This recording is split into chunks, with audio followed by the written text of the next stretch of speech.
Bienvenidos, gracias por la conexión, Evelyn.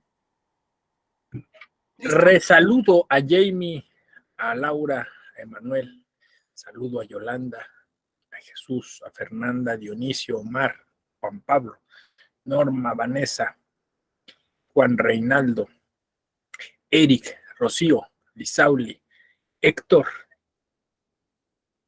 que me falta, Francisco, Amanda, hola, nos vemos muy seguido, ¿eh? Y una fotocopiadora.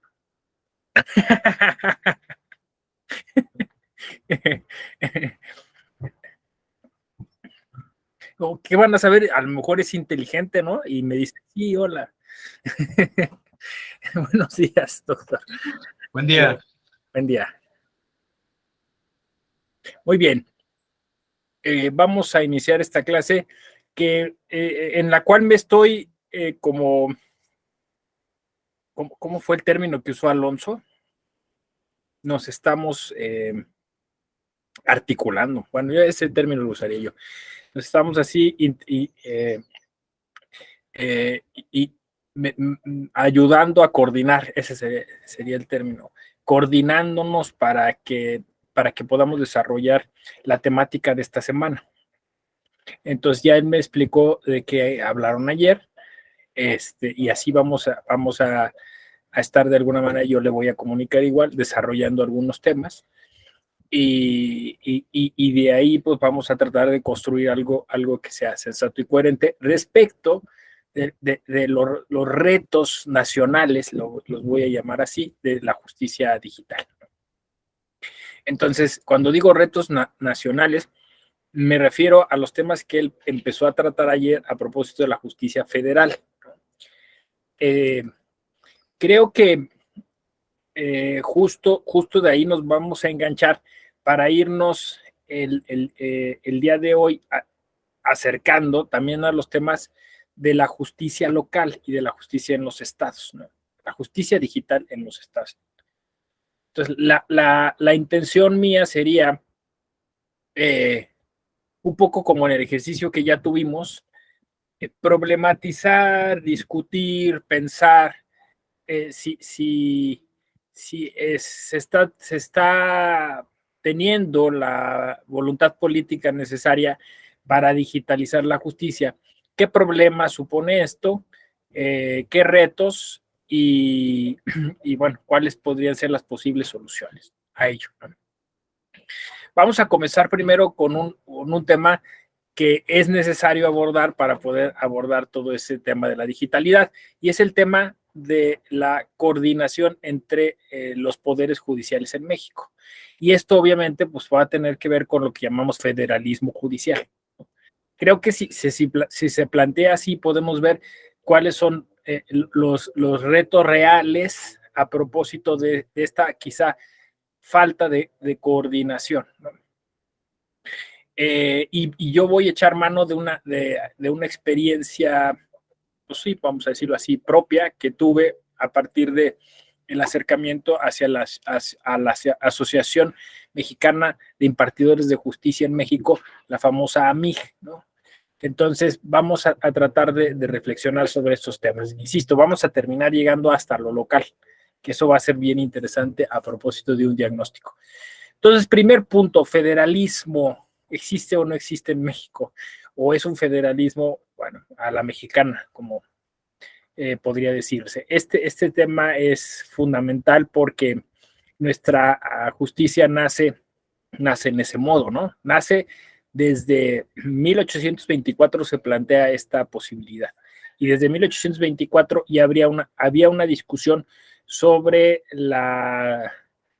los temas que tienen que ver con, lo voy a decir así abiertamente, con la madurez política de las entidades federativas, ¿no? O sea, ese es el tema que desde entonces les preocupaba a los políticos de aquella época, si realmente podría funcionar o no un sistema como el que estaban planteando, sobre todo en temas judiciales. Aquí hay una cuestión interesante porque cuando uno rastrea la historia de la justicia en México, se da cuenta que muchos de los temas nacieron localmente. Al, al menos en el imaginario, no, y también en la realidad, pero bueno, en el imaginario sobre todo, ¿no? O sea, piensen ustedes que el primer tribunal a nivel nacional con una operatividad ya bien estudiada, que se sabe tuvo una actividad bastante nutrida, fue el Tribunal de Ario de Rosales en 1814. En 1814, en Michoacán, estaba operando un tribunal bastante potente, con mentes bastante preclaras para la época, y que tenía la intención de descentralizar toda la actividad, o sea, al menos en el rango de acción de la justicia o del gobierno insurgente. Entonces, hay archivos, hay publicaciones, la de Francisco Ramos, quizá la última y más importante, sobre este tipo de justicia, que se ha descubierto que además era una justicia ya constitucional, o sea, era una justicia pensada en términos avanzados, y que de alguna forma pues era sencilla.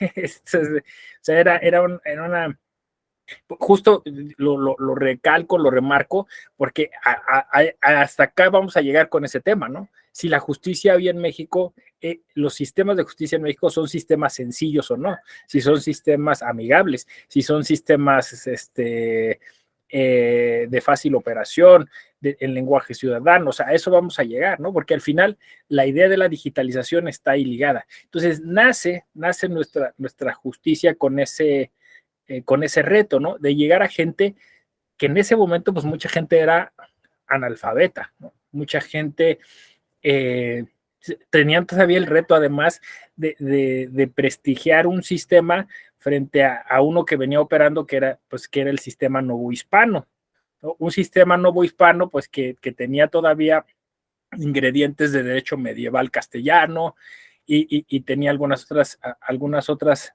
cuestiones que lo hacían sumamente interesante, pero que en algún momento se burocratizó terriblemente. De hecho, hay una hipótesis de que la burocratización de la administración pública y de la administración de justicia, sobre todo la administración de justicia, dio como origen las independencias. O sea, la independencia se da porque la gente no encuentra un camino viable para plantear sus múltiples demandas.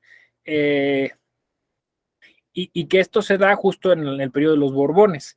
Entonces, parece que la primera cuestión que plantea José María Morelos y Pavón para el Tribunal de Arias es que fuera un tribunal muy, muy sencillo a nivel burocrático. Y ustedes recordarán las famosas frases que han inmortalizado al general Morelos, ¿no? O sea, que sea una justicia que ayude a los pobres, que ayude a los necesitados, que ayude a los más alejados, ¿no? Entonces, este ejercicio, a lo mejor el diario de Rosales, pues fue breve, fue fugaz, pero tenían la intención de hacer eso, ¿no? De llegar a las personas más alejadas, más marginadas, ¿no? Después, bueno, como sabemos, la insurgencia toma mucho tiempo, y hasta 1821 se alcanza la independencia, pero bueno, pues tenemos un periodo de un imperio, ¿no? Un imperio curioso, muy, muy, muy polémico, muy discutido, y finalmente, bueno, pues después de algunas guerras, o sí, guerra civil, vamos a decirlo así, en 1823 se logra juntar un congreso que quiere hacer que esto sea una federación, ¿no? Que sea federal, y quiere que la justicia esté muy bien eh, señalada, muy bien ubicada, porque se traía pues toda la idea, como sabemos, de las teorías, sobre todo europeas, de la división de poderes. Pero México tiene una peculiaridad, y algunos otros países de América Latina, es que no dejan de mirar los Estados Unidos. O sea, no dejan de ver que hay un potente aparato de justicia en el país vecino. Y eso les llama tremendamente la atención, ¿no? Porque piénsenlo ustedes, ¿no? O sea, están tratando de combatir un tremendo burocratismo que hay en todo y sobre todo en la justicia, y ven pues con buenos ojos un sistema pragmático como el de los Estados Unidos, ¿no? Que empieza a tener prestigio, que empieza a tener fama y que empieza a involucrar a grandes mentes, ¿no? Y digo, es un lugar común hablar de Marbury contra Madison, que se ha demostrado que es uno de los muchos casos en los cuales ya se discutió la operatividad de la Constitución, incluso a nivel local. Entonces, frente a una interpretación, vamos a llamarla así, concentrada, vertical, jerarquizada, surge también una opción de un control difuso, ¿no? O sea, es decir, contar con jueces que tuvieran como esta intención de proteger derechos, porque ya se empieza a hablar de derechos subjetivos en esa etapa. Y de ahí pues arrancamos el siglo XIX con las pugnas entre federalismo y centralismo, ¿no? Que van a continuar durante un buen tiempo, aún a pesar de que los proyectos constitucionales sean de corte federalista, ¿no? Y yo soy de la idea que eso no ha acabado, ¿no? O sea, nuestro federalismo es muy centralista, pero yo creo que es un tema cultural. Es un tema cultural porque hay como esta idea del centro-periferia, ¿no? O sea, es decir, como que la justicia que no está pues eso, en el centro, es una justicia de menor calidad. Pero eso es un sesgo cognitivo, o sea, es una cosa que está en nuestra cabeza. O sea, pensar que la justicia federal necesariamente es mejor que la justicia estatal. Y claro, ahí empieza todo un tema de otra vez, pues eso, el tema de la madurez política de las entidades federativas, que supone concretamente un tema de independencia judicial. O sea, esa es la discusión. O sea, ¿por qué la gente? Bueno, yo quiero que conversemos sobre esto, ¿no? Porque, pues al final, ustedes quizá tienen más el día a día, ¿no? Pero yo lo he oído a muchos litigantes, ¿no? De que, la justicia federal muy buena, la justicia local terrible, ¿no? Los jueces hacen lo que les dice el ejecutivo o el gobernador. Entonces, ¿somos nosotros mismos a alimentar ese imaginario o es algo real? O sea, lo dejo ahí. Ojo, que el juicio de amparo tiene su prestigio, su desarrollo a nivel local. Por ello escribí, tuve la oportunidad de estar en contacto con un expediente de 1841 en Campeche. En Campeche, un juez local, el juez Balay, Esteban Balay, hace la primera demanda de amparo. ¿Dónde dice la de San Luis Potosí? No, hay otras demandas de amparo. O sea, se quedó por historia oficial lo de San Luis Potosí, pero la primera demanda de amparo es campechana y es contra, bueno, es contra el gobierno de Campeche, que era un gobierno conservador, que apresa a este juez local y este juez local lo que hace es interpone una demanda de amparo ante la Suprema Corte de Yucatán. Ojo, aquí hay un dato interesante. Yucatán en ese momento se considera a sí mismo una nación independiente. Estaban en un proceso de independización porque tenían tratados y tenían acuerdos con Texas. Entonces estaban combatiendo al gobierno central en México, vía mar, ¿no? Entonces, los campechanos que apoyaban a ese gobierno central apresan a todos los políticos liberales de Campeche y entre ellos a este juez. No prosperó la demanda porque según la historia, al juez lo despedazaron. Literalmente, la crónica es que en partes lo pasearon por todo Campeche, ¿no? Pero bueno, o sea, hay muchos otros amparos que se desconocen. Y todos esos, incluido el de San Luis Potosí, surgieron a nivel local.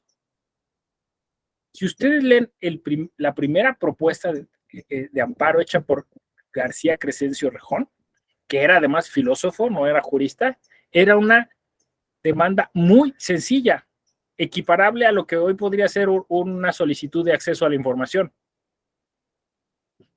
Aquí la pregunta es, porque va ligada a lo de la digitalidad y a lo de la voluntad política, ¿por qué hemos hecho tan complicada la justicia? ¿A quién le conviene que sea complicada? Esas son las preguntas que hay que hacerse. La idea de los principios del amparo es un nombre ribombante para decir barreras, topes, candados, ¿no?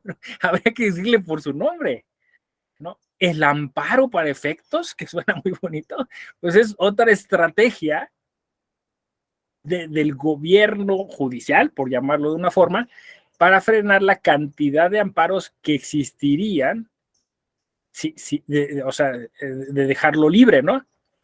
Y en el 19, junto con esta justicia federal, local, porque además empieza a haber también, lo de Otero es interesante, porque lo de Otero yo lo vería como una traición.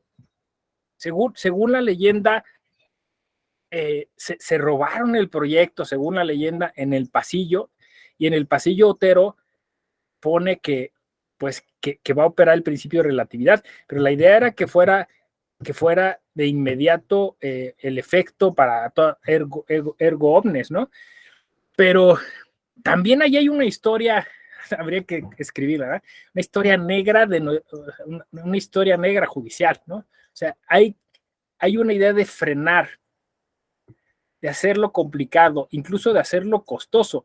Y eso es paradójico. La justicia en México es gratuita. Sí, mangos, ¿no? A ver, ¿quién sin dinero puede seguir un juicio, ¿no? O sea, es imposible, ¿no?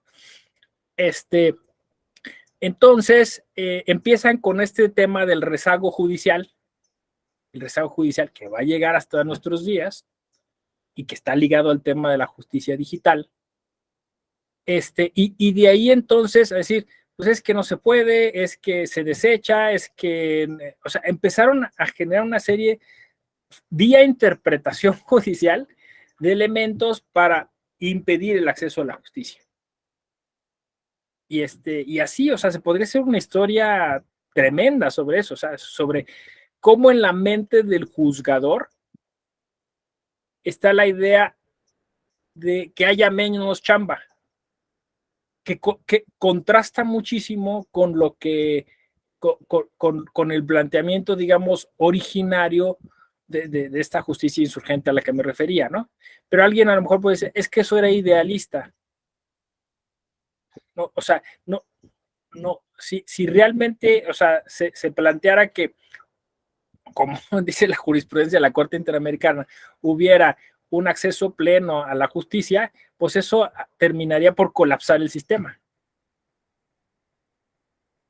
¿No? Entonces, o sea, digamos, es un tema tabú, es un secreto a voces, es algo que no se puede decir dentro de los poderes judiciales, ¿no? O sea, que en los poderes judiciales hay un tipo de burocratización, hay un tipo de forma de actuar, incluso a veces de manera inconsciente, para frenar que las personas pidan justicia. ¿Cómo ven? A ver, cuéntenme. ¿Estoy paranoico? A lo mejor sí. Pero a mí me parece eso, ¿no? Entonces esto además lleva como a crear una clase judicial que es como, ¿cómo diría yo? Como reticente, como, bueno, lo estamos viendo, ¿verdad, Amanda? En el diplomado de ética, ¿no? Como que incluso, o sea, le cae gordo, le cae mal la sociedad, ¿no? Esta sociedad anómica, que no sé qué, o sea, hay como una cuestión en la formación de nuestro personal judicial que les hace así, o sea, les hace elitistas, clasistas, no sé, o sea, les aleja del problema social, ¿no? Lo digo porque ahora que revisemos un poco los documentos de la MIJ o de la CONATRIF, van a ver que hay como una idea de acercar la justicia a la gente, o sea, sí hay o sea, hay una cuestión pues, real, podría decirse, dentro de los proyectos de los organismos que en México quieren mejorar la justicia. Pero es un tema que tendríamos que atacar a nivel cultural y que venimos arrastrando desde la formación de nuestro país, ¿no? Porque, pues, vamos a revisar también cómo están algunos de los portales de algunas entidades federativas a propósito de la justicia en línea, y por ahí Erika Yasmín Zárate me decía, bueno, es que lo que muchos hacen es pues, implementar algún tipo de herramienta para mejorar, digamos, la justicia, pero al final del día, pues nada más es como de dientes para afuera, ¿no? O sea, como para curarse en salud, ¿no? Entonces, decía Erika, pues es que justicia en línea no es que puedas usar el correo electrónico, ¿no? O sea, la justicia en línea es algo mucho más complejo que solo eso. A ver, cuéntenme, alguien que tenga algún tipo de experiencia a nivel local, a nivel federal.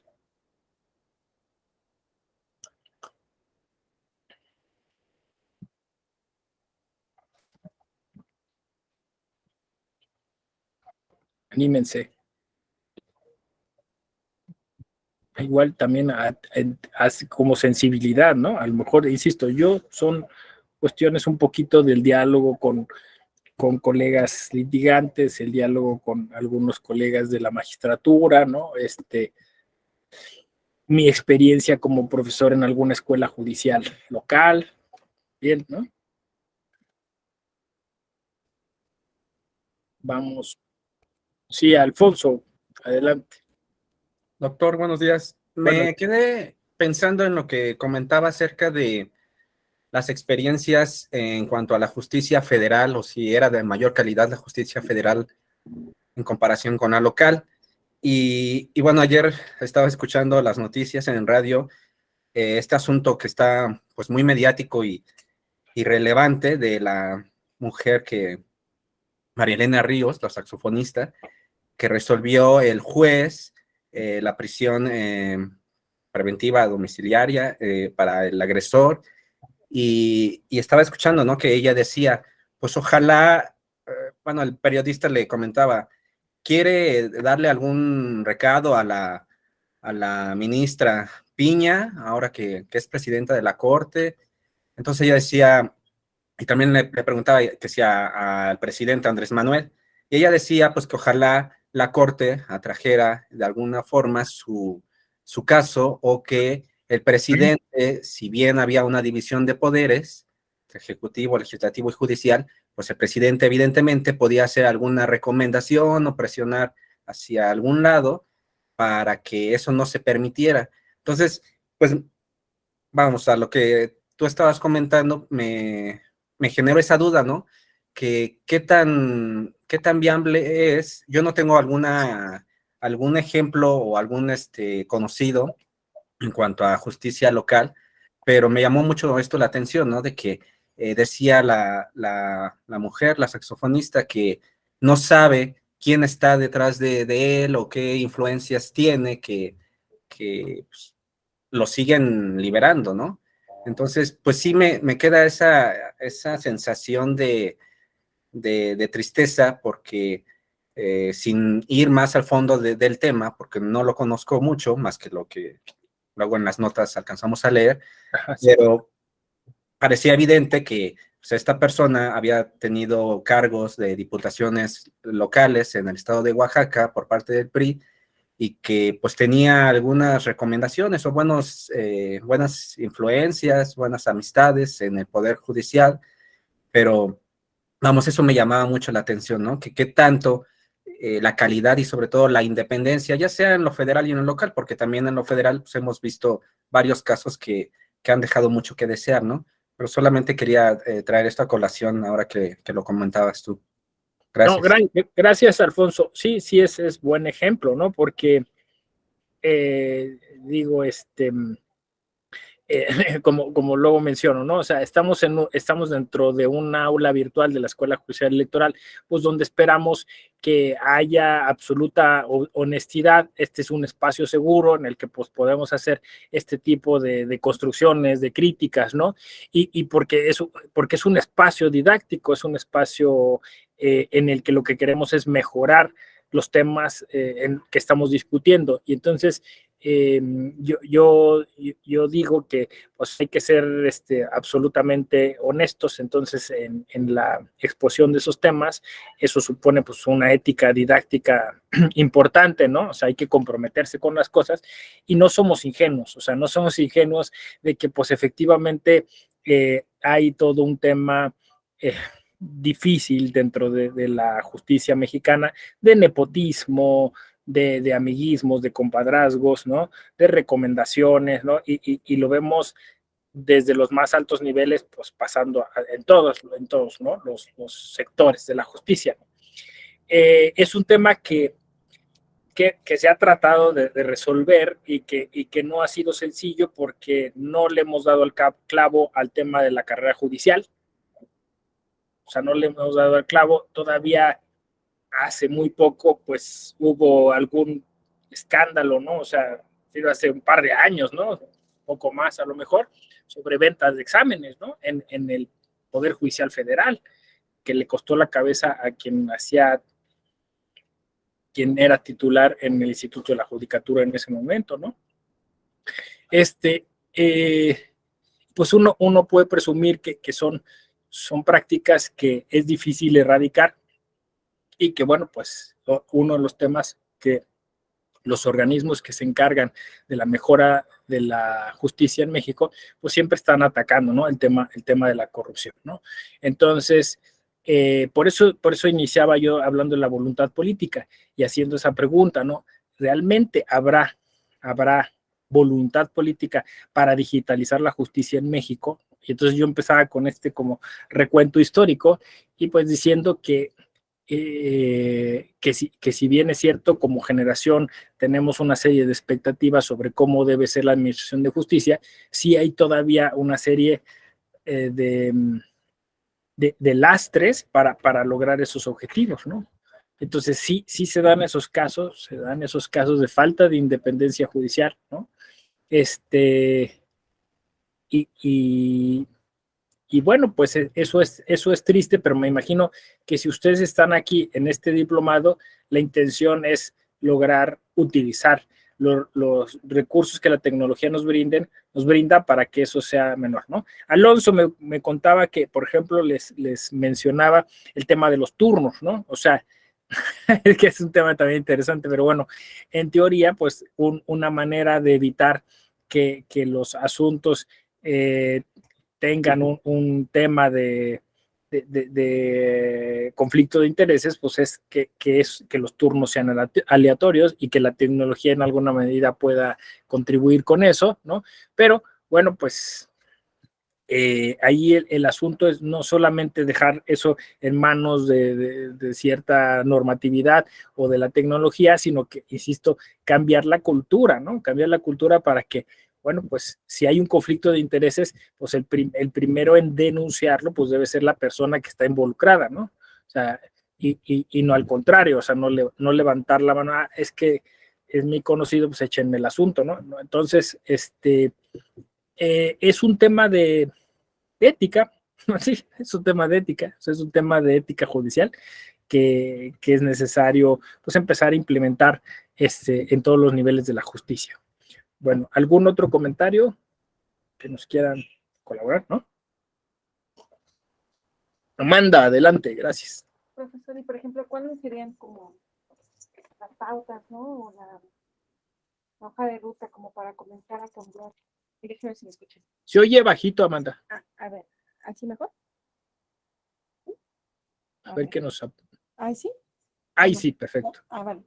¿Cuál sería como la hoja de ruta, ¿no? Aunque no sea receta de cocina, ¿no? Pero o las propuestas ¿por dónde podemos empezar a cambiar la cultura de las personas?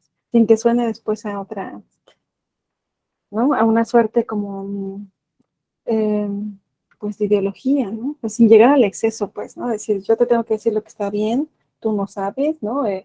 Que si eres incapaz de ver los errores, ¿no? Sin ser este paternalismo, pero ¿cómo podríamos abonar, pues, a ese cambio cultural?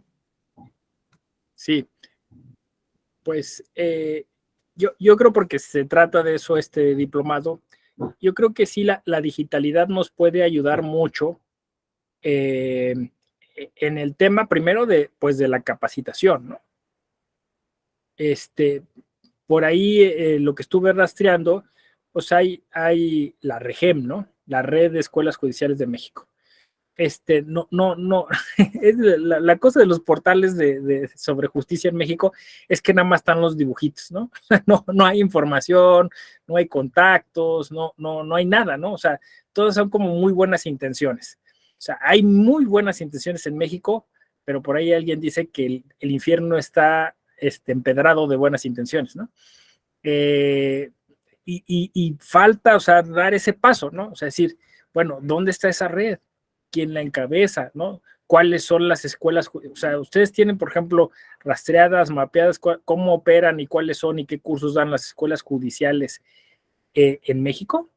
Yo, o sea, yo las que he visitado, ¿no? O sea, conozco la de Campeche, porque he ido un par de veces, quizá muchas veces, la del Estado de México, con la cual colaboro en el consejo editorial, y párenle de contar, ¿no? O sea, no sé, pero, o sea, ¿qué está haciendo cada poder judicial en cada entidad federativa para capacitar a la gente? Por ahí empecemos, ¿no? Y si la gente se quiere capacitar, ¿qué acceso tiene a esa información? Yo no la encuentro. No la encuentro, o sea, insisto, miren, y ahí podría ser un ejercicio colaborativo para este grupo, ¿no? O sea, están tomando ese diplomado y alguno está en alguna entidad federativa, pues que se den a la tarea, y yo lo que haría es un directorio. O sea, para no dejarlo así como en saco roto, ¿no? Si yo me comprometo en el estado tal a buscar la información y compartirla, ¿no? Porque, a ver, si estamos ya ahora en esta era digital, las escuelas judiciales en México no necesitarían de, o dicho de otro modo, podrían dar cursos a nivel digital, ¿no? O sea, y volvemos a la voluntad política, ¿no? O sea, sí, ¿qué falta para que eso suceda? Porque me pasó a mí buscando juicios digitales. Vuelves a toparte con una página, en algunas te puedes registrar, en muchas no te puedes registrar, ¿no? Creo que también Alonso ya les empezó a hablar de eso, ¿no? En algunas opera la firma digital, ¿no? En otras parece que tienes que mandar un correo electrónico para que te den de alta, pero hay poca transparencia en esos temas. Entonces, lo primero sería, y entonces estuve buscando diagnósticos sobre eso, ¿no? Lo primero sería entonces que tanto a nivel federal como a nivel local, pues se pusieran las pilas para encontrar, para actualizar sus páginas de internet, ¿no? Y después hacer una divulgación, ¿no? Digo, voy a sonar terriblemente chauvinista, pero pues lo hemos hecho en la Escuela Judicial Electoral, ¿no? Y lo he dicho muchas veces, pudimos no hacerlo. O sea, cuando llegó la pandemia, pues todo el mundo así, o sea, tenía justificado el quedarse en casa y no hacer nada, y pues la Escuela Judicial Electoral exploró una manera de hacerlo y lo encontró a través de Google, pero hay un sinfín de otras posibilidades, ¿no? Si se invierte en tantas otras cosas, ¿por qué no invertirle a esto? ¿Cómo ven? Vi que había un mensajito. Lisauli dice, yo considero que la justicia digital nos ayuda para acercar el procedimiento a la ciudadanía, sobre todo aquella más alejada de las sedes de los tribunales. También nos ayuda a transparentar los procesos e inclusive a que nosotros como abogados podamos consultar otros casos similares, estudiar los argumentos que emite la autoridad. Sí, es un todo, Lisauli, ¿no? O sea, porque para operar las plataformas, pues necesitas capacitación, ¿no? Y después, para, ¿qué es lo que he estado viendo con algunas plataformas? Como bien dices tú, para poder articular alguna demanda, una propuesta, algún recurso, necesitas información sobre precedentes judiciales de la propia entidad, que a veces no están o son muy difíciles de consultar. Hubo una página, a ver si me acuerdo dónde, pero en donde, o sea, casi te pedía toda la información para poder consultar un expediente, ¿no? O sea, no podías buscar un tema abierto, ¿no? Entonces, ¿cómo hace la gente? O sea, es ilógico. ¿Para qué lo tienes digitalmente? Tienes que ir entonces al archivo físico o contactar con alguien por teléfono para que te dé los datos y entonces ahora sí ya puedes. Entonces, no, o sea, no había un buscador booleano para eso, ¿no? Exacto, exacto. Para usar la firma digital, la FIDEL, la FIEL, hay todo un tema burocrático, ¿no? Cuando hoy todos hemos utilizado alguna aplicación bancaria, pues hay unos sistemas sencillos en donde tú misma puedes controlar lo que llaman el nivel de encriptación, ¿no? O sea, hay aplicaciones que te dicen, bueno, pues vas a confirmarlo con tu número telefónico, utilizando un SMS, pero además, pues te voy a solicitar estos otros datos y al final tienes 3, 4 candados para verificar que es la persona concreta que es la que está solicitando acceso a la plataforma, en este caso, pues a una plataforma que te permite generar esos recursos, ¿no?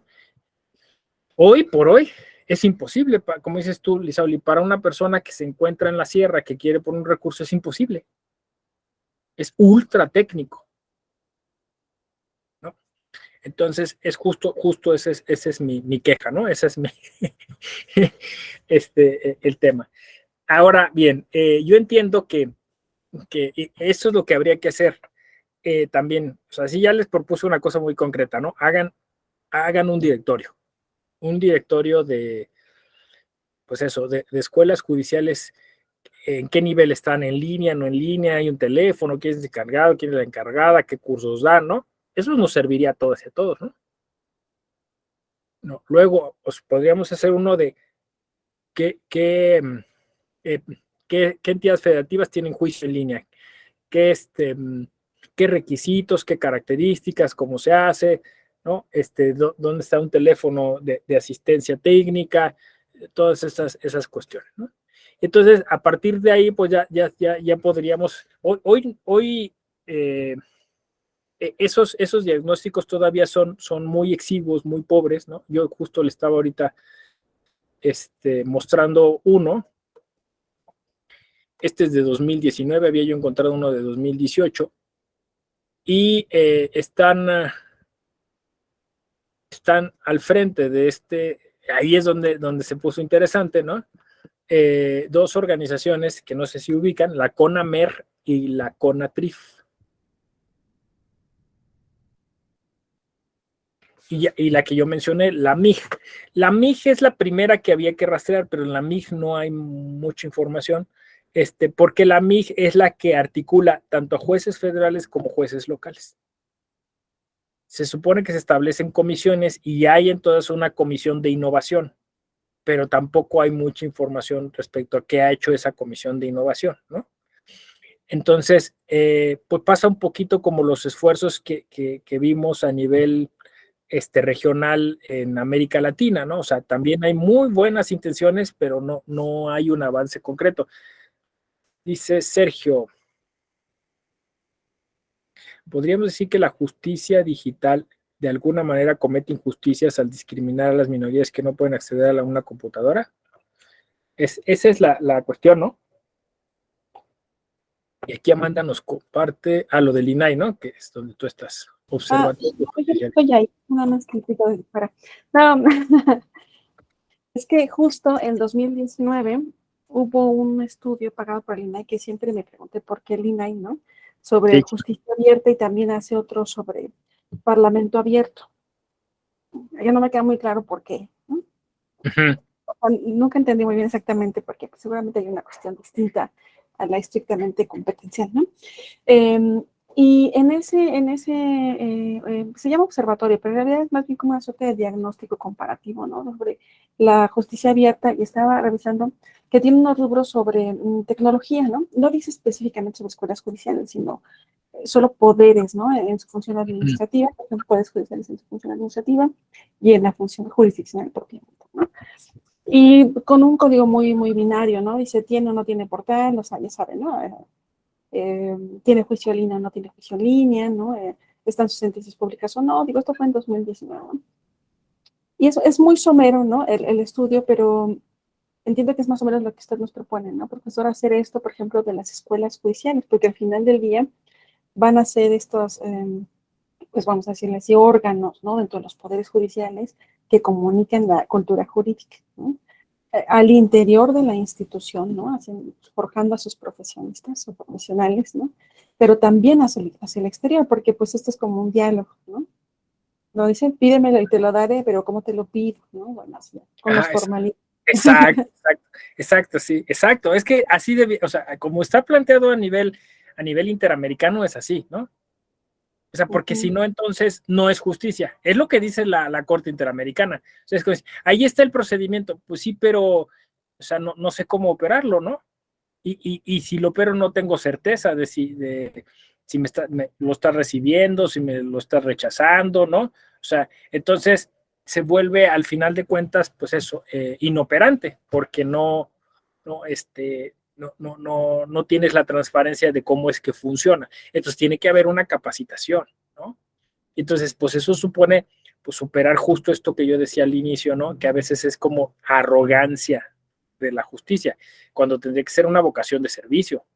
¿En qué te ayudo? ¿Cómo te ayudo? ¿Qué más necesitas? ¿No? Y ya hoy se puede, ¿no? O sea, esa es la justicia digital. Hay un teléfono 24 horas para que me consultes, hay un chat, todas las empresas lo tienen, ¿no? Un chat en el cual, pues, por WhatsApp te conectas, te van a decir, oye, no puedo entrar a la plataforma, oye, no funciona mi firma electrónica, oye, ¿cómo subo este documento? En materia de pruebas, ¿no? O sea, eso, ¿no? Exacto, exacto. Y por lo que hace a tu pregunta, Sergio Alberto, sí, es que ese es el tema, ¿no? Que bueno, tú lo captaste perfectamente. O sea, yo decía, ¿cómo hubo una actitud de los insurgentes, de José María Morelos, de decir, yo quiero una justicia que funcione bien y que llegue a los más desprotegidos? Y hoy hay como un tema de administración de justicia. Yo juego mucho con esta idea de alguien, no sé si lo dije aquí, en algún lado me dijeron, es que de hecho hubo una reforma, ¿no? Antes se llamaba impartición de justicia, ahora se llama administración de justicia, porque administrare en latín significa dosificar, o sea, ministrare es dar pequeñas dosis, ¿no? Literalmente. Entonces, administrar justicia es eso, dar pequeñas dosis de justicia. Entonces hay una gestión de la justicia, sí, a ver si se entiende, ¿no? Entonces, esa gestión supone alargar los tiempos. Esa gestión supone, pues, eh, poner pasos, ¿no? Ampliar los pasos, generar plazos, generar términos. Entonces, ahí hay un arma de dos filos, porque la gente, o sea, a nosotros los abogados nos han entrenado, literalmente, o sea, nos han entrenado, nos han adiestrado, para que no, es que qué pasaría y la seguridad jurídica, los plazos son necesarios, las formas son necesarias, sí, pero ojo, que también, o sea, ese es el arma de dos filos, sirve para denegar justicia. No cumplió, no puso, no lo hizo en tiempo, tal, ¿no? Entonces, todo eso va generando que, claro, por eso decía yo, es una justicia elitista, ¿no? Porque solo unos cuantos pueden llegar ahí porque son los que conocen, son los que saben de los planes, y si no lo sabes, pues tienes que contratar a alguien, y para eso tienes que tener dinero. Entonces, no que la justicia es gratuita, no, o sea, resulta al final carísima, distante, difícil, ¿no? Entonces, si hay la voluntad política, yo se los dije la otra vez, ¿no? Pues habría hasta una camioneta, ¿no? Un justicia móvil, se iría donde fuera, con una antena de satelital, pues para, a ver, aquí, ¿cuál es su problema? Ahorita aquí le redactamos, ¿no? Va, ya, enviado. ¿Qué pruebas tiene? Órale, va, ¿no? O sea, si hubiera la voluntad política, pero quizá no la hay. O sea, quizá no hay, o sea, no hay la intención eso de que pues efectivamente todas las personas, porque eso sería, pues, eso sería un tema ahí de, eh, de lo que llamamos, pues eso, suplencia de la queja, ¿no? Que yo para mí debía ser absoluto, ¿no? En la medida de lo posible, ¿no? O sea, en un país como el nuestro, con tanta pobreza, con tanta marginación, con tanta violencia, pues no es fácil, o sea, no es fácil. ¿Y qué va a pasar un día? Que la gente se va a hartar y va a decir, es tan complicada la justicia, bueno, que de hecho ya está pasando, ¿no? Que entonces, pues, tomamos justicia por nuestra propia mano o establecemos nuestros propios mecanismos y ya entonces va, o sea, se va a quedar esa justicia estatal sola, ¿no? Entonces, la digitalidad es un área de oportunidad para poder acercarlo así, ¿no? A las personas. Y darle la vuelta, ¿no? Porque, o sea, la idea es esa, la idea es que la tecnología nos comunica mejor, nos comunica de manera más inmediata. Y esos temas, ahora vi que la gente estaba muy contenta porque habían nombrado a la titular de la Defensoría Pública, una persona, la Thaisa, ¿no? Cruz Parcer, de carrera judicial, y a la gente le pareció bien. Creo que sí, pero creo que ese es otro tema. La Defensoría Pública tendría, es esto que estoy diciendo, o sea, se podría, ¿por qué se creó una Defensoría Pública? Justo por eso, para que el Poder Judicial no fuera juez y parte, ¿no?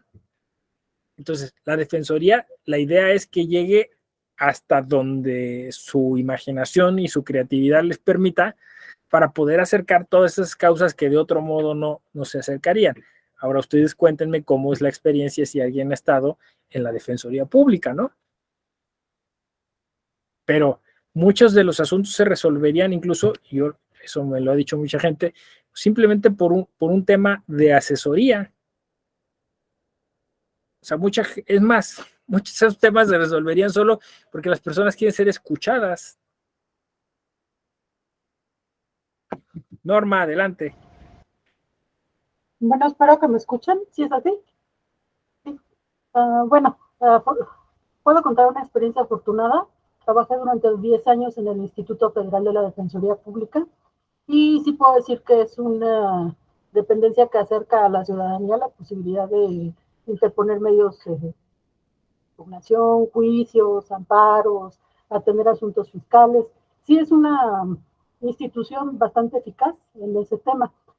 Yo soy de las personas que se alegran que hayan designado a una persona que proviene de carrera judicial, porque viví la experiencia de que designaron como director general a una persona que no era, y sí sobrevinieron cambios importantes que afectaron a la atención del servicio. Es cierto, como usted lo comenta, que hay mucha gente que en realidad ni siquiera busca la resolución de su problema, sino solo la atención de alguien que los escuche. En ese sentido, quienes asisten se van satisfechos a veces con la sola orientación que uno les da, con haberlos escuchado, a veces hasta de temáticas distintas a lo que es una materia jurídica, o gente que inclusive aprovecha para plantear su asunto y plantearlos de conocidos, vecinos, familiares, y eso satisface a las personas. La verdad sí es una institución muy noble y yo con cualquier persona que me pida alguna asesoría y que eventualmente sé que no tiene a su alcance la posibilidad de contratar a un abogado, le recomiendo ampliamente, porque sé que es una institución donde sí se les asiste, sí se les apoya y se da seguimiento de principio a fin a todos los procedimientos que se inician. Gracias. Gracias, no, gracias a ti, Norma, a mí me encanta que participen, sobre todo eso, ¿no? O sea, yo desde mi experiencia personal, yo creo que ese es, lo he dicho muchas veces, conocimiento significativo, o sea, se nos queda más grabado a las demás personas cuando alguien dice, yo comparto algo que yo viví, ¿no? A decir, yo algo leí, algo escuché, ¿no? Es más inmediato, directo, insisto, y se queda mucho mejor esta experiencia. Yo creo que hay una tremenda área de oportunidad. No sé si ustedes la ven. O sea, yo que ustedes me aplaudiría. O sea, yo diría, qué bueno, acerté con este diplomado. Porque porque o sea, el área de oportunidad que yo veo ahí es, fíjense, la Defensoría Pública, ¿no? Es todo un área que se puede explotar en términos digitales. O sea, ahí habría que hacer un diagnóstico así como el que estaba yo proponiendo, y ver, bueno, cómo está operando, qué niveles de acceso tiene, cómo se puede llegar mejor, ¿no?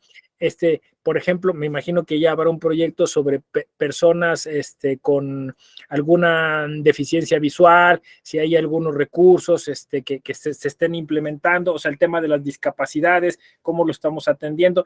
Para mí la Defensoría Pública es una institución súper noble, súper bonita, en la cual se puede atender este tipo de cosas, ¿no? Utilizando la tecnología. Adelante, Norma. Bueno, también tuve la posibilidad de hacer digamos, una comparación, porque también trabajé en la Defensoría de Oficio de la Ciudad de México. Ahí, a diferencia de la Defensoría Pública Federal, donde sí hay recursos pues para tecnología, inclusive para personal, ¿no? En la Defensoría de Oficio de la Ciudad de México, estoy hablando, la verdad, de hace más de 20 años.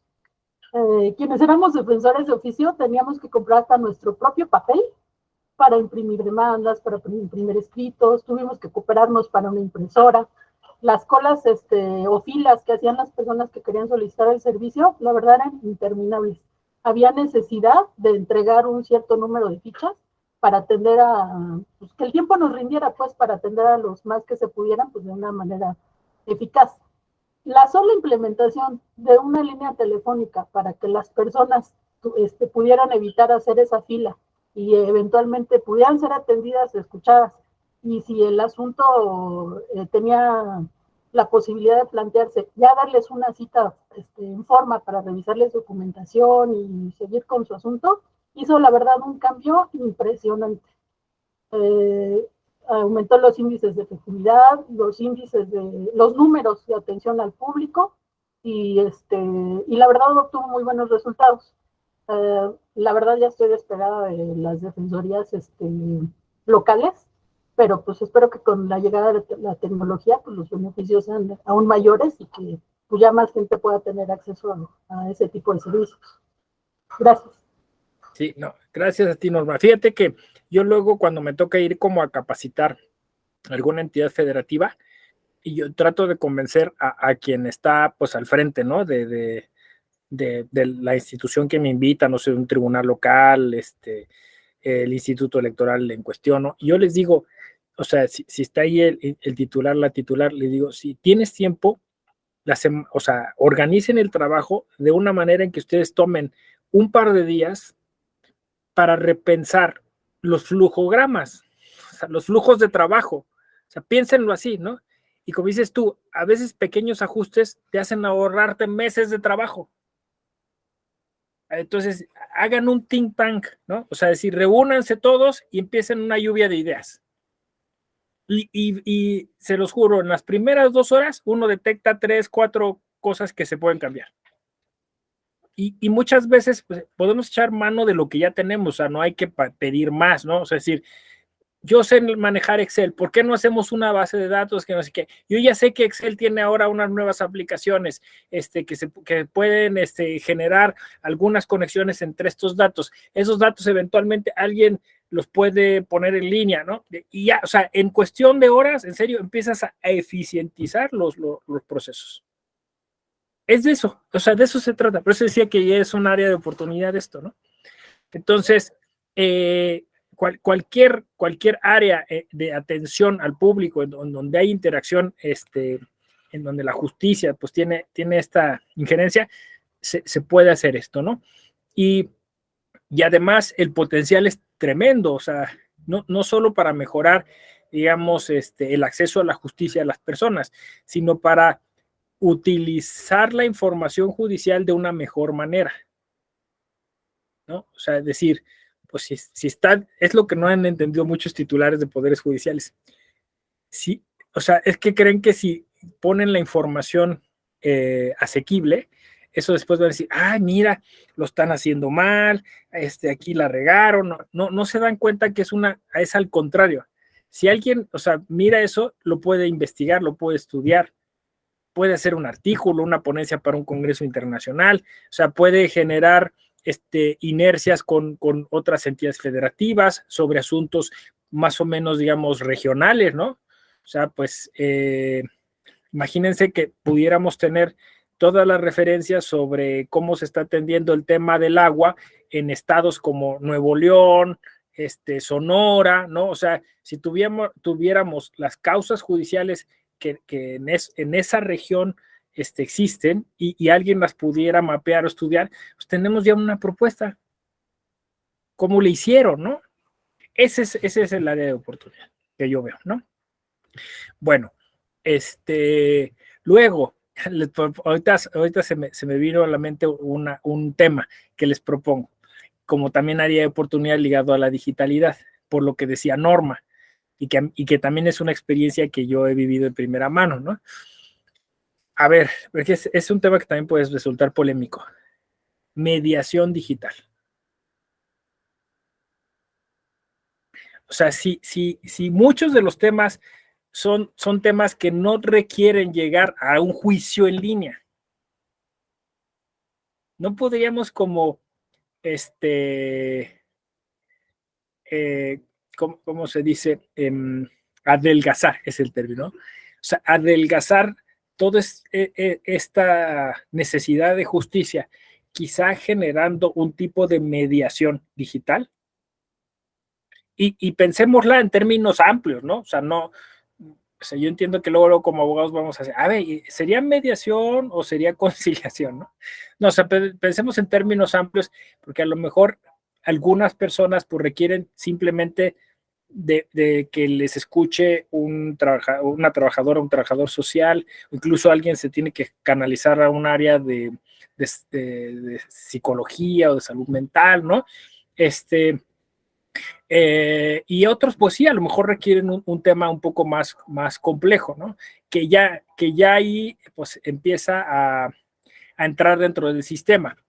Yo la experiencia que he vivido en la Ciudad de México ha sido, yo diría, terrible, ¿no? O sea, terrible me refiero a cuando comienzas con conciliaciones, ¿no? En las alcaldías y que es pérdida de tiempo porque no hay la voluntad política, no hay la capacitación y las personas no están disponibles para muchos de los temas, ¿no? Que se podrían resolver en esos niveles y que la instrucción más bien es, mándalo ahí para postergarlo, ¿no? Para que duerma el sueño de los justos, para que no se resuelva, ¿no? O sea, y ha sido una mala estrategia. No podemos digitalizar eso. O sea, lo que tendríamos que hacer es pues, capacitar a las personas para que tuvieran la sensibilidad de responder y en su caso reunir a las personas. Ya lo estamos planteando, ya nos pasó con la pandemia. Hay plataformas en donde se pudiera tener esas reuniones a nivel digital, ¿no? O sea, Zoom, Meet, no sé, para tratar de conciliar o mediar, dependiendo, insisto, cada sistema y viéndolo de manera amplia. No sé cuál es la experiencia que ustedes tengan, ¿no? O sea, y cómo ven esta propuesta.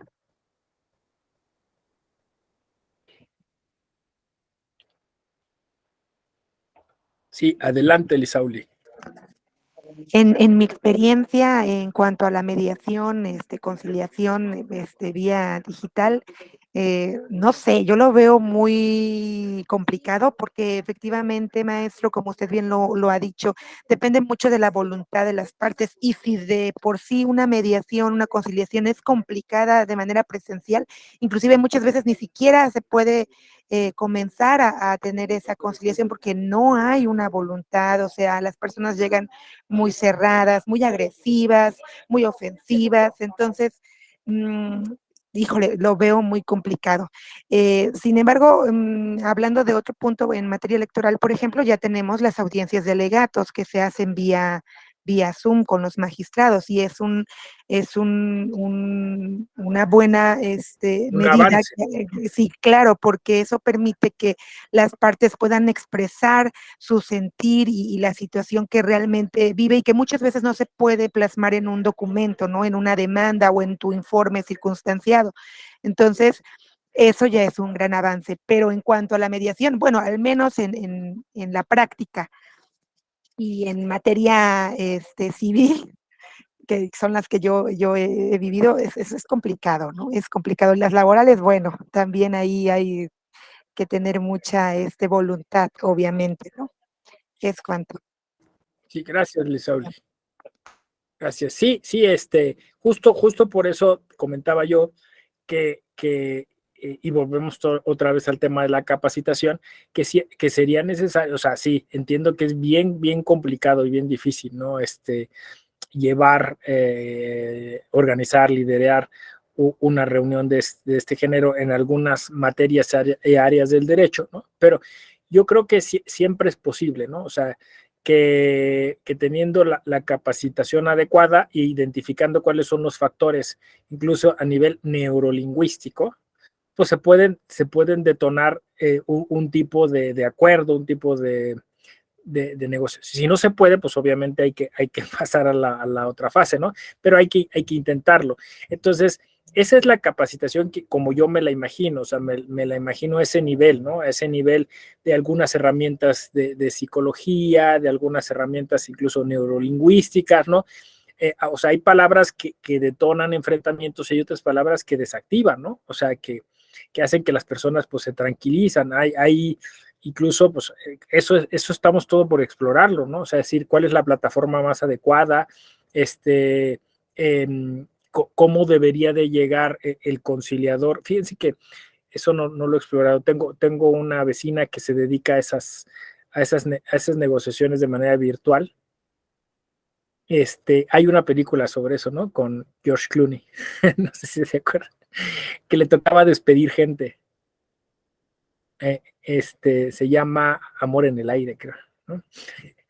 Entonces, fíjense, es sobre eso, se las recomiendo mucho, porque George Clooney es una persona que dentro de pues un consorcio, una empresa, se dedica a despedir gente, pero él va al lugar in situ, ¿no? O sea, y organiza ahí las reuniones y pues va despidiendo a la gente.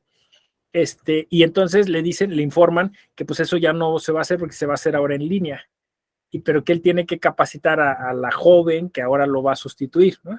Y él pues está obviamente muy, muy reticente a eso, pero bueno, pues ahí justo se da todo este tema de la negociación, ¿no? Y es una película que normalmente se recomienda para esas técnicas de negociación. Entonces, pues eso diría yo, ¿no? O sea, que no soslayarlo, no ser ingenuos en que sí es difícil, y en materia electoral irle encontrando un espacio, porque yo todavía soy de la generación que cuando se hablaba de mediación en derecho electoral, a la gente le agarraba mal, ¿no? Decía, no, es que en derecho electoral no se puede mediar, porque son derechos irrenunciables y tal. No, es que no estamos hablando que se negocien los derechos políticos electorales, lo que estamos hablando es que se medie sobre posibles soluciones en algunos temas específicos del derecho electoral. Por ejemplo, pues en los temas interculturales era muy claro, ¿no? O sea, cuando por ejemplo, se están disputando en algún comunidad, en algún municipio, ¿no? Alguna cuestión sobre los cargos, cómo se han de distribuir, bueno, pues ahí a lo mejor cabe una mediación, ¿no? No es que vamos a negociar sobre esos derechos políticos electorales, sino vamos a tratar de ponernos de acuerdo sobre cómo se van a ejercer esos derechos políticos electorales, ¿no? Ahí es donde yo veo también esa área de oportunidad. Y hace ratito alzaste la mano, Eva. ¿Ibas a decir algo? Ya después ya no la vi, pero dije, pero a lo mejor no quise, o se te saltó la manita. No, bueno, ¿me escuchan? Sí. Solamente cuando estaba hablando del acceso a la justicia, se me vino a la mente una situación que me pasó hace poquito, no tiene nada que ver con la materia electoral, pero me viene a la mente por lo difícil que a veces es costear la justicia. Me pasó con yo estoy aquí en Chihuahua y aquí perdone, hay mucha gente que vive en la sierra, entonces me pasó con una familia que tenían un hijo con capacidades diferentes, entonces necesitaban hacer un trámite de pasaporte y en el pasaporte les pedían presentar todo el juicio donde los papás eran los tutores, comprobar todo eso. Y claro que pues era incosteable, o sea, la familia no tenía ni idea, tuvieron que pagar el traslado, o sea, venir aquí a la capital, y entonces, y lo implicaba hacer todo el trámite en un juzgado, y los señores querían que, pues, que avanzara rápido. Entonces, ahí me quedé pensando, dije, sí, para esta familia, puede ser difícil acceder a ese tipo de, que era para un trámite, un trámite, nada más.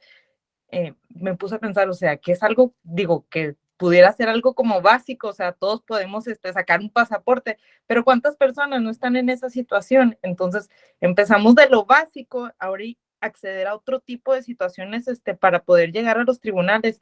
Ahorita creo que es bien difícil, o sea, y a veces no lo aterrizamos igual, es cuanto nada más. Sí, yo creo que, o sea, mi recomendación es que nosotros sugiramos, imaginemos esas posibles soluciones, ¿no? En los distintos trámites burocráticos en los que podamos tener incidencia. Y luego ya dejemos en manos de quien le toca hacer el desarrollo tecnológico, pues el implementarlo, ¿no? Porque a veces es que qué peligroso, porque si es un tema, ¿no? De información que se tiene que de alguna forma custodiar esos datos personales, tal. Entonces, por eso yo decía think tank o trabajo colaborativo, justo por eso, ¿no? A ti se te ocurrió esa idea de hubiera sido más sencillo, ¿no? Y si estuviera en tus manos, yo he platicado con tecnólogos, o sea, con, no sé, licenciados en sistemas o ingenieros, y me dicen, bueno, dime cuál es tu idea. Y yo ya veo cómo la implemento, ¿no? O sea, hazme un guión, una escaleta, ¿no? Entonces, eso hay que empezar a tener mente digital. O sea, ¿cómo se podría hacer esto digitalmente? ¿Qué se requeriría? ¿No? Y entonces ya ahí empiezas, pues ahí ya empiezan los oficios, ¿no? Es decir, a quién habría que escribirle, cuáles son las áreas legales que hay que cuidar, ¿no?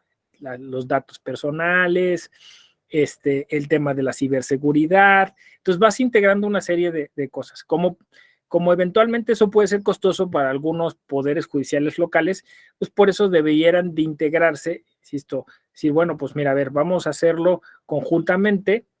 Yo por eso decía que la CONATRIB, la CONAMER, la MIG, ¿no? Pueden ser instancias que pudieran funcionar para eso y a lo mejor conjuntando esfuerzos se logra, ¿no? Ah, mira, yo tengo en mi tribunal un ingeniero en sistemas muy bueno, él nos puede ayudar. Ah, ok, entonces tú lo pones para que nos ayude a crear una plataforma para todos nosotros, ¿ok?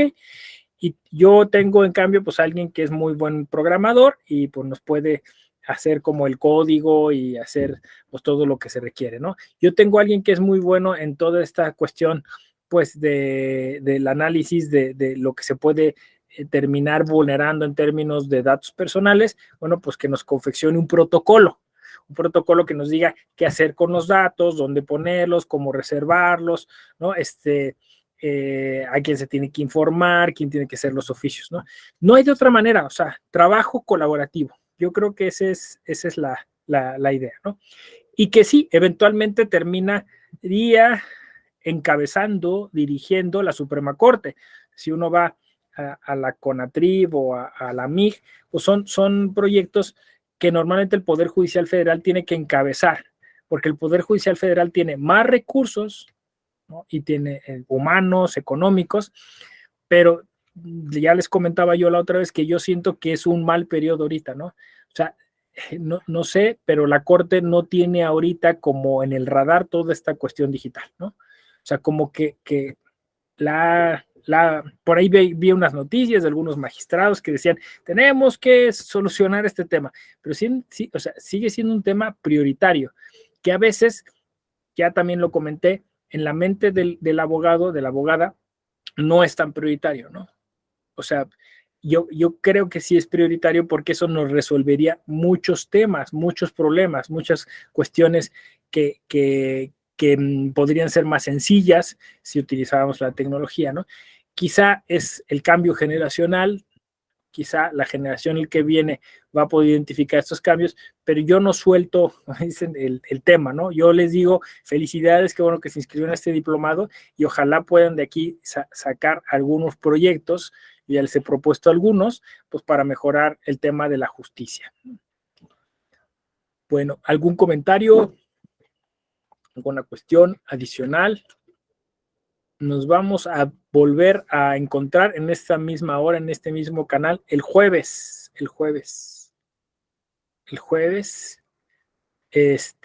Si se les ocurre alguna cuestión en el Inter, pues también a través de redes sociales nos podemos comunicar. Así, esa es la idea de colaborar, ¿no? Me etiquetan, yo les comento, nos vamos compartiendo. Estaría interesante, fíjense, una cosa así, ¿no? Que en redes sociales etiqueten a la Escuela Judicial Electoral, me etiquetan a mí, yo ya identifiqué esta base de datos, ya identifiqué esta plataforma en este estado, yo ya ubiqué la Escuela Judicial de mi entidad, y hay estos cursos, vamos compartiéndonos información, ¿no? Eso es usar la tecnología. Eso es usar la tecnología para acercarnos y comunicarnos de mejor modo. Pues muchísimas gracias por conectarse esta mañana. Cuídense mucho. Nos vemos entonces el jueves. Gracias, maestro.